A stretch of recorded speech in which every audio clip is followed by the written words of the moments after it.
তবে বর্তমান বাড়ির সামনে এখন মানুষ আর ঝামেলা করে না। বাড়ির থেকে ফোন দেয় হ্যালো, আর দোতলা সিলিকোটার উপর থেকে বলে কি বলবা বলো, কি বলবা বলো। বলে তুই আর আমি ঠিক থাকলে পৃথিবী কেউ আলাদা করতে পারবে না। তোর স্বামীর নামে যা টাকা পয়সা আছে সব হাতায়ে নিয়ে আয় না, দুজন এক দেশে চলে যাবো, এ দেশে আর আসবো না, সুখে শান্তিতে দিন কাটাবো, কোনো রকম অসুবিধা হবে না, কোনো রকম অসুবিধা হবে না। স্বামী অনেক কষ্ট করে বাড়িতে যাবে, রোদ গরম ঠান্ডা ওসব কিছু বোঝে না রে বান্দা। বাড়ির বোর জন্য শাড়ি কাপড় চোপড় কিনে নিয়ে যাবে, মায়ের জন্য কাপড় চোপড় নিয়ে যাবে, সংসারে সবার জন্য নিয়ে যাবে। দেখা যায় নিজের জন্য কিনবে না, নিজের জন্য কিনবে না। এরপরেও বাড়িতে যাবে, বাড়িতে যাবার পরে অনেক বাড়ির বউ আছে, দেখবেন পাশে এসে বসে বলবে ফ্যানের স্বামী তোমার সঙ্গে 20 বছর সংসার করে সুখ পাইনি, তোমার সঙ্গে 20 বছর সংসার করে সুখ পাইনি। অনেক বাড়ির বউ এই কথাগুলো বলবে।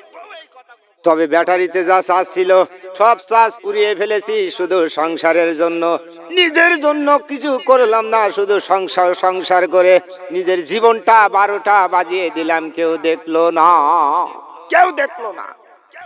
ও আমার আকাশের মালিক, ও আমার জমিনের মালিক, বড় মুসিবতে পড়ে গেছি, বড় বিপদে পড়ে গেছি বর্তমান জামানায় জন্ম নিয়ে। বর্তমান জামানায় এখন এই বুড়ো মেয়ে ছেলের আর বার হয়ে যায় না, বর্তমান ঘর থেকে চলে যাচ্ছে 2 বাচ্চার মা। এই বুড়ো মেয়ে ছেলেপিলে আর বাড়ি যাচ্ছে না, চলে যাচ্ছে 2 বাচ্চার মা।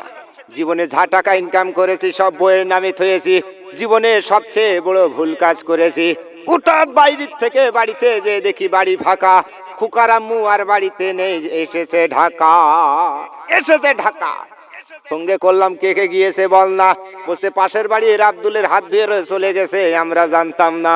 তোমার বাচ্চা তোমার বাড়িতে রেখে গিয়েছে, জ্বালা যন্ত্রণা তুমি ভোগ করো, আর সারা জীবনের সঞ্চয়ের টাকা নিয়ে ও সুখে থাক, ও সুখে থাক।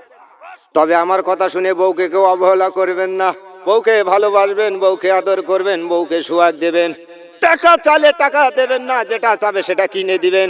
অতিরিক্ত টাকার লোভ মানুষ সামলাতে পারে না, টাকার লোভ বড় লোভ মানুষ সামলাতে পারে না। স্ত্রীর কাছে যেটা প্রয়োজন সেটা কিনে দিবেন, যেটা দরকার সেটা সাথে সাথে এনে দিবেন। মনে রাখবেন আপনার সংসারে আপনি একজন প্রেসিডেন্ট, আপনার প্রেসিডেন্ট হিসাবে যেটা দায়িত্ব পালন করার সেটা আপনি করে যাবেন, এতে ভুলবেন না, এইটাই যেন ভুলবেন না।